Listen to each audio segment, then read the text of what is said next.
एक गुरु और शिष्य जंगल से होते हुए अपने गांव जा रहे होते हैं। अंधेरा काफी हो चुका था। शिष्य ने अपने गुरु से कहा कि गुरुजी, काफी रात हो चुकी है, अगर आप कहे तो आज की रात यही आसपास के किसी गांव में गुजार ले। गुरुजी ने अपना सर हिलाया और वो आसपास के गांव में एक छोटे से घर के पास जाकर रुके। अब जैसे ही वहां गए तो गुरुजी के शिष्य ने दरवाजा ठकठकाया।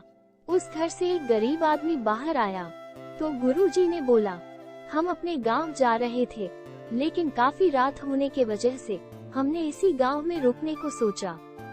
क्या हम आज रात आपके यहाँ रुक सकते हैं? गरीब आदमी बोला, हाँ क्यों नहीं, आप दोनों अंदर आ जाइए। अब जैसे ही गुरुजी अंदर गए, उन्होंने देखा कि उस आदमी के घर में बहुत ज्यादा गरीबी थी। गुरुजी ने उससे पूछा कि आप काम क्या करते हो? वो गरीब आदमी बोला कि मेरे पास बहुत सारी जमीन है। तो गुरुजी ने बोला, अगर तुम्हारे पास बहुत सारी जमीन है तो इस तरह से क्यों रह रहे हो? वो आदमी बोला, ये किसी काम की नहीं है।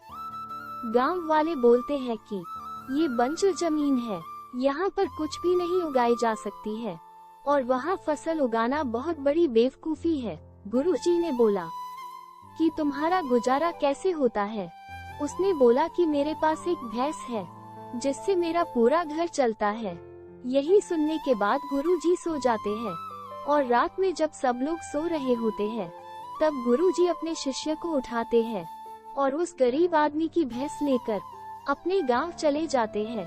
शिष्य अपने गुरु से पूछता है कि गुरुजी, कहीं आप ये गलत तो नहीं कर रहे हैं?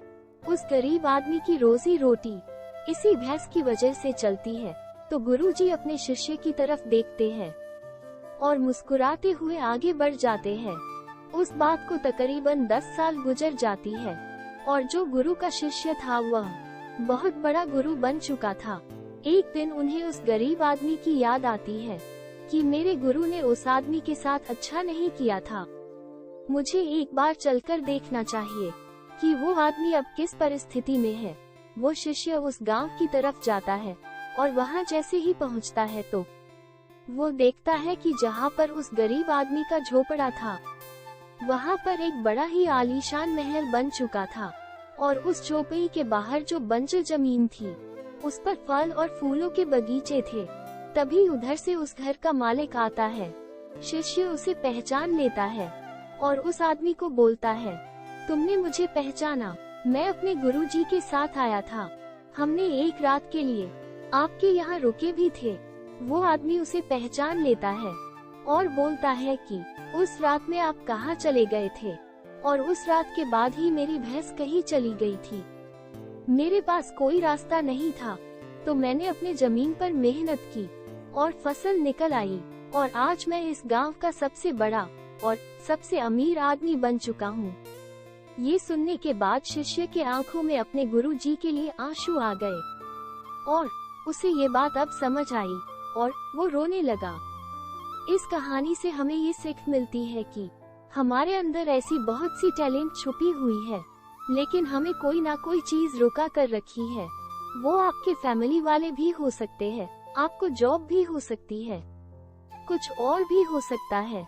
देखिए, आपके पास भी तो भैंस की जैसी कोई दूसरी चीज तो नहीं है जिसने आपको आगे बढ़ने से रोक कर रखा है।